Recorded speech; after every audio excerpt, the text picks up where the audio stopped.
Just weeks after Russian President Vladimir Putin announced a partial military mobilization, new recruits are now arriving on the front lines in Ukraine.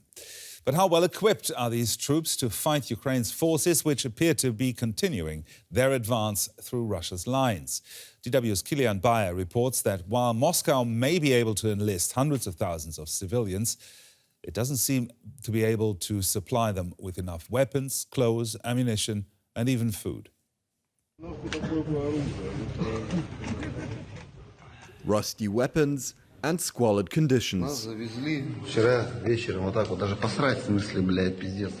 These are just some of the images that have been circulating on Russian social media and Telegram chats showing the things that mobilized Russian men are having to deal with. A tampon. Do you know what it is for?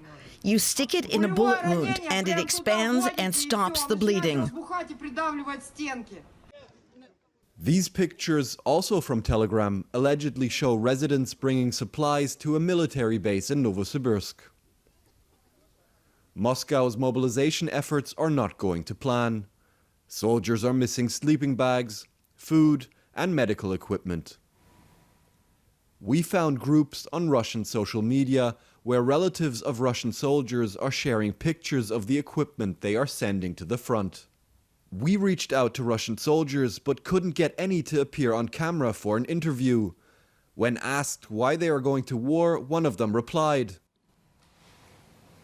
"I'm not looking into the causes of this war. If I was mobilized, it means that my motherland needs me. I am a simple soldier. The question why and what for is not my responsibility." Russian lawyer Max Alyonichev says social conditioning like this dates back to Soviet times and is part of the problem. The majority of Russian people are not ready to go to war. But there's a willingness to rely on the government's decisions because there is a belief that authorities know better. The people don't think critically, thus they don't understand when the government is using them as cannon fodder. It's been 3 weeks since Russian President Putin announced a partial mobilization. Since then, hundreds of thousands more Russian families have been drawn into the war. Now, Russian officials say the mobilization aims to draft as many as 300,000 men. It's estimated that 200,000 have already been called up. Many are trying to flee to avoid serving. Let's take a look now at where they're actually going. Kazakhstan's interior minister said more than 200,000 Russians have entered his country since the call-up order 3 weeks ago. In Georgia, the Interior Ministry reported nearly 69,000 Russians arriving in the same short time period. The European Union has also seen an influx of Russians since Putin's order, despite visa restrictions that make it much more difficult to enter the EU. The border agency Frontex says at least 144,000 have entered, but figures only show total arrivals, not explaining why they trebled. Other countries also report an uptick in Russian arrivals. Most noteworthy here are Israel, Armenia and Turkey. Sanctions and other travel restrictions mean Russians face many hurdles when trying to exit their country. And we can now speak to someone who actually managed to flee the call-up. His name is Pavel. He is a Russian who recently left his home country, and for his own safety, we are not giving away his full name, but we can tell you that he is in Kazakhstan right now. Pavel, thank you very much for joining us here on DW News. Thanks for having me. Just explain to us, why did you go? Why did you leave? Well, first, because of the draft orders, and I'm not fit for any army whatsoever. I didn't serve. I don't have any intentions to serve in any army in the world. So, and Russia drafts many people, even those that are not fit to live in modern Russian cities. So, explain to us briefly, how hard was it for you to leave Russia?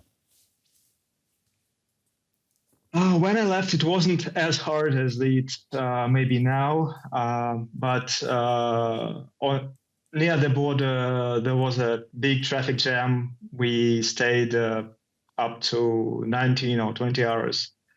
It was several kilometers long, and it was very cold during that time. So, how's your life now? Well, right now I'm in Kazakhstan. It's a beautiful, great country. I never imagined I will be here. But I did want to go here sometime. It's sadly that it had to be the draft order for me to be here. So the people are very responsive, very hospitable. It's just great. So if you look to the future, how do you see your life developing there in Kazakhstan? I mean, this can go on for quite some time. And do you think you'll be able to return to Russia? Well, frankly, I don't have any intentions of returning to Russia, as me and my wife, who stays in Russia still, who I love dearly, we planned to go to Israel, and just our plans are moved just a bit. So Israel is your ultimate goal, is it? Yeah, yes. Okay. Pavel, thank you very much for speaking with us, and good luck to you. Thanks for having me. Bye. And now to a tale of survival from Russia's barrage of airstrikes on Kyiv earlier this week. You may remember seeing images of a pedestrian glass bridge, a Kyiv landmark, and of the blast that nearly destroyed it. Our correspondent Matthias Böllinger met up with a man who was on that bridge at the exact moment of impact, and he had a very narrow escape. Every morning before work, Mikhailo Pita takes a walk through Kyiv's riverside parks across a scenic glass bridge built a few years ago. Last Monday was no exception. It was an extraordinarily beautiful autumn day. I was standing on that balcony over there. It was 18 minutes past 8 in the morning. That was the day Putin launched more than 80 missiles at Ukraine. Surveillance cameras caught the moment. Mikhailo was lucky. I was standing at the other side of the bridge, opposite the explosion, near that bench, and the pressure wave from the explosion went underneath. The rocket hit just next to the bridge on a walkway in the park. 3 days later, the crater the rocket left has already been filled in. Workers are repairing the rest of the damage. The bridge is slightly damaged and closed off to the public for now. Hey man, you're famous now. The video of him on the bridge went viral. Ukrainian TV reported on him. Wish you a guardian angel. Mikhailo says he has recovered well from the shock. You just start to value life more. You understand that you need to live every day to its fullest and not to put things off until later.